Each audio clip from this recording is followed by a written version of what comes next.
vocês, professor Glemes tem aqui na estrada com os profs.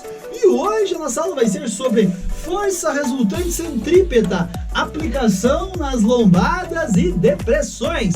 Então, bora pra vinheta que a aula hoje vai ser, ó, top!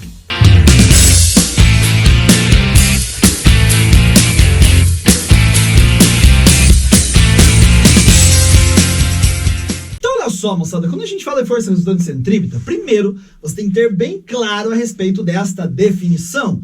A força resultante centrípeta é uma resultante de forças que atuam na direção do centro em todo movimento circular. Isso quer dizer que, quando um corpo executa um movimento circular, quer dizer que nós temos uma resultante das forças que estão atuando sobre esse corpo que aponta para o centro desta trajetória circular. Para calcular esta força resultante centrípeta, olha só, é fácil. A força resultante centrípeta será a massa vezes a velocidade ao quadrado, divididos pelo raio. Consequentemente, desta maneira, nós iremos calcular esta força resultante centrípeta. Bom, você vai tomar um pouquinho de cuidado com as unidades, tá? A velocidade você vai usar em metros por segundo, sistema internacional. A massa você vai utilizar em quilogramas e o raio da sua trajetória você vai utilizar em metros. Então aqui está relacionado à força resultante centrípeta. Mas o que eu quero que você entenda, eu quero que você preste atenção, é que essa força resultante centrípeta, ela não é uma força a mais no teu sistema, tá? Ela é uma resultante das forças que estão atuando. Então você tem que tomar um pouquinho de cuidado, porque às vezes no movimento circular, você pergunta pro cara, viu, quantas forças estão atuando sobre o corpo? A resposta é assim, professor, atua a força peso, a força normal e a força de atrito e a força centrípeta. Não, a força centrípeta, ela é uma resultante. Então você vai fazer o seguinte, muitas vezes, por exemplo, quando eu vou falar para você sobre as depressões, né? Ou seja, é uma lombada ao contrário. Quando eu falo depressão, não é algo triste. Você tem a lombada, a depressão seria o fundo de vale, ou seja, a parte de baixo quando o corpo está descendo, essa parte é a depressão. Na depressão, eu vou perguntar quantas forças atuam sobre o automóvel? Você vai falar, professor, atua a força peso e a força normal. Mas e a centrípeta? A centrípeta vai ser uma resultante entre peso e normal. É a primeira coisa que nós vamos lembrar. Porque aí nós vamos fazer a aplicação direta a essas duas situações. Belezinha? Tranquilo? Que top! Então vamos para o primeiro caso, primeira situação, que é a respeito das depressões. Bora lá! Então isto aqui seria a tal da depressão. Um objeto vindo com uma velocidade constante e ele vai descer assim o fundo de vale, sei lá, ele vai descer uma certa trajetória e subir novamente. O objetivo é saber o seguinte, quantas forças atuam nesse objeto no ponto mais baixo da sua trajetória? Moçada, o que nós temos? Basicamente, nesse ponto, nós temos duas forças atuando. Uma delas é a força peso, não esqueçam disso. O peso é aquela força que sempre aponta verticalmente para baixo no centro da Terra. E todos nós já sabemos calcular o peso. O peso é a massa vezes a aceleração da gravidade, mas toda vez que você tem um corpo em contato com uma superfície, você também vai ter uma força de reação desta superfície, e esta força nós chamaremos de força normal, ok? Que também nós já estudamos. Então cuidado, moçada, para você não cair naquela situação assim, professor, eu já sei, a força normal é igual a força peso. Não, neste caso não é. Por quê? Porque eu quero que você entenda que esse corpo está descendo esse plano aqui, ele está descendo esse plano que no caso não é bem um plano, mas é uma inclinação. Quando chega no ponto mais baixo, o que tem que acontecer? Ele vai ter que, a partir daqui, ele vai ter que subir. Aí você concorda comigo que para que esse corpo suba, a força normal tem que ser maior que a força peso? Então, nesta situação, eu vou falar para vocês que a força normal ela terá que ser maior que a força peso. Por quê? Porque a partir daquele ponto, o corpo vai começar a subir. Consequentemente, se ele quer subir, a força que puxa para cima tem que ser maior do que a força que puxa para baixo. Então, nós faremos o quê? Neste ponto, você tem dois vetores, um para cima, um para baixo, e ele está fazendo um movimento curvilíneo, um movimento circular. Então, nós teremos a tal da força resultante centrípeta, que você já sabe que é mv ao quadrado divididos pelo raio. Esse corpo ele vai ter, consequentemente, uma certa massa, ele tem uma certa velocidade, e percebam que esta trajetória aqui, que é uma trajetória circular, toda trajetória circular tem um certo raio. Mas aí que vem a situação. Eu quero que você entenda que a força resultante centrípeta, ela, como eu falei, ela não é uma força a mais no teu sistema. Ela é uma resultante, a força resultante entre essas duas forças que estão atuando. E nós já sabemos calcular forças que estão em sentidos opostos. É só você fazer um menos o outro. Faz sempre o maior menos o menor. Isto quer dizer que esta força resultante centrípeta aqui, na verdade, vai ser quem? A normal menos o peso, que será igual a mv ao quadrado divididos por r. Ou, mas por que normal menos peso? Ué, porque você tem dois vetores em sentidos opostos. E lembra como que você acha a resultante quando você tem dois vetores em sentidos opostos? Você diminui um do outro e você acha a força resultante. Então é normal menos o peso. Eu fiz a normal menos o peso porque eu fiz a força maior menos a menor. E, consequentemente, se eu quiser descobrir quanto vale a força normal, eu falei, já no início da explicação, eu falei para vocês que a normal ia ser maior do que o peso. Então, neste caso, a normal será, olha lá, pega o peso e passa para lá, será mv ao quadrado sobre r, mais o peso do objeto.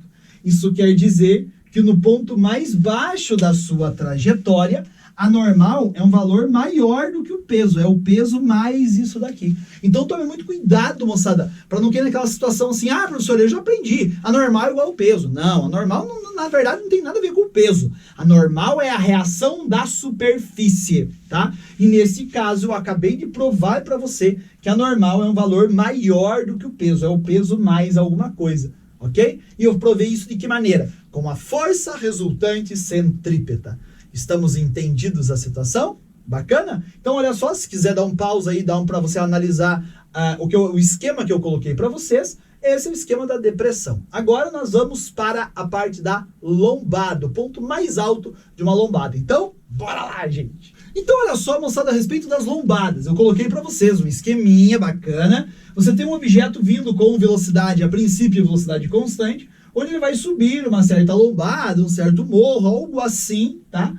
Onde tem um certo raio. Você percebe que é a parte de um movimento circular. Então, você percebe que aqui é a parte do movimento curvilíneo. E ele vai fazer bonitinha essa curva e vai descer novamente. Nós vamos analisar no ponto mais alto dessa lombada. Bom, primeiro passo, sempre eu falo para vocês, coloque os vetores, todas as forças que estão atuando sobre esse objeto. Então, nós temos para baixo aqui, eu vou colocar a força peso. O R refere-se ao raio dessa trajetória curvilínea. E não esqueça que você também tem a respeito da força normal. E agora voltamos naquela mesma situação. Professor, eu já sei. A normal é igual ao peso. Não, a normal não necessariamente vai ser igual ao peso.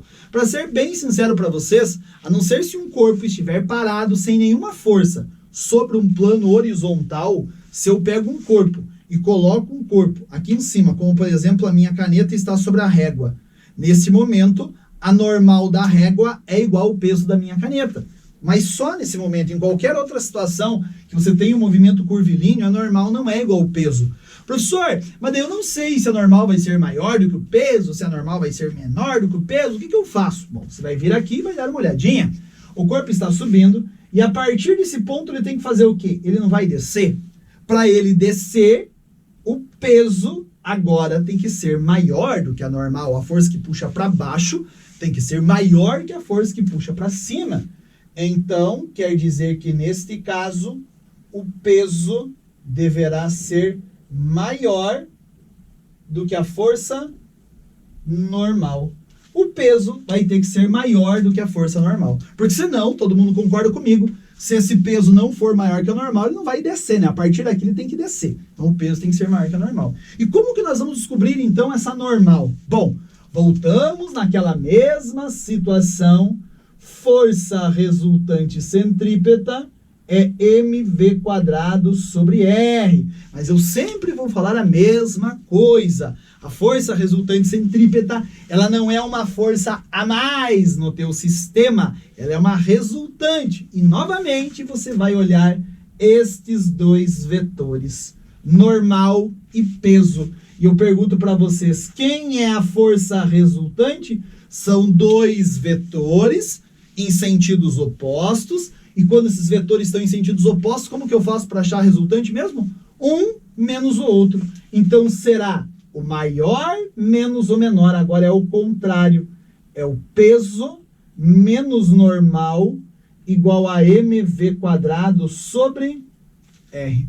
E olha só, se eu pegar e passar a normal para cá, você vai perceber, ou inverter esta situação, né? Ó, eu posso passar a normal para cá e o mv² para cá. Vai ficar assim, peso menos mv² sobre R é igual a normal.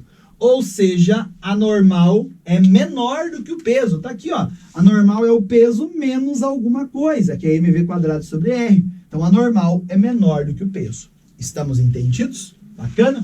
Agora, com essa situação, vou até sair um pouquinho da imagem enquanto eu falo com vocês. Se vocês quiserem analisar o que eu acabei de falar para vocês, bem simples, só com força resultante. Mas olha só, se você olhar esse desenho, você concorda comigo que se o objeto vir muito rápido, se o objeto vir com uma velocidade muito grande, você concorda que esse objeto ele vai vir aqui e vai vir muito rápido, com uma velocidade muito grande, se ele vier muito rápido, ele faz o quê? Ele vai rampar essa lombada. Então, assim, ele não pode fazer isso. Então, agora, nós vamos pensar o seguinte, você vai falar assim, professor, mas espera lá, eu estou indo e tem um morro para eu passar com o meu carro, estou indo, de repente tem essa lombada, um morro, alguma coisa assim, né? Uma elevação na pista para eu passar. Qual é a velocidade máxima que eu posso ir para eu não rampar? Porque se eu for muito rápido, eu vou rampar com o meu carro. Então, moçada, nós vamos determinar a velocidade máxima no ponto mais alto, certo? Qual é a velocidade máxima no ponto mais alto para que o carro não rampe?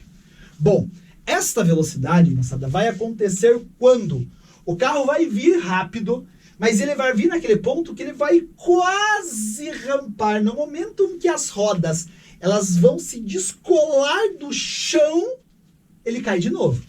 Isto quer dizer que a velocidade máxima no ponto mais alto para ele não perder o contato é quando a normal tender para zero. Professor, como assim a normal tender para zero? Sim, não esqueça que a normal refere-se à força de reação da superfície. Quando você encosta na superfície, a superfície reage com uma força normal. Se eu venho com uma velocidade muito grande, quer dizer que esse objeto vai estar quase desencostando na superfície. Vai ser aquele momento que ele vai, assim, um pouquinho desencostar. Quer dizer, o máximo da velocidade. Ou seja, se desencostou, a normal tende para zero. A normal tende para zero. Isso quer dizer, você vai apenas olhar esta equação aqui do lado e se a normal vai tender para zero, isso aqui vai dar zero, vai ser simplesmente o peso igual a mv² sobre R. Logo, o peso equivale a mg, que será igual a mv² sobre R. E olha só, eu corto as massas, então esta velocidade máxima não vai depender da massa do automóvel, do veículo. Passa este R multiplicando, ficaremos com v² igual a RG, ou, para tirar este quadrado do V, vamos passar uma raiz. Então, a velocidade máxima no ponto mais alto desta trajetória, simplesmente é raiz de RG. Então, moçada, você vai tomar um pouquinho de cuidado, porque ele pode perguntar para você a respeito qual é a velocidade máxima que eu posso ter no ponto mais alto de uma elevação para que o carro não rampe. Simplesmente, esta velocidade máxima é dada por raiz de RG. Não depende da massa do objeto, do veículo, depende apenas do raio da curvatura e da aceleração da gravidade no local, que se ele não falar nada, você vai usar 10 metros por segundo ao quadrado. Foi claro para vocês, moçada? Ah, que alegria! Espero que vocês tenham gostado dessa aula. Antes de você sair e fechar esse vídeo, não esqueça, se inscreva no nosso canal, compartilhe com a galera, dá um like nesse vídeo aí, que vai ser uma alegria. E se vocês precisarem, pode ir lá no nosso Instagram. Qual o Instagram, professor? Para tirar dúvidas, aquele Instagram que você já conhece, na estrada com os próprios. Valeu, moçada, um grande abraço, beijo no coração, tchau, gente!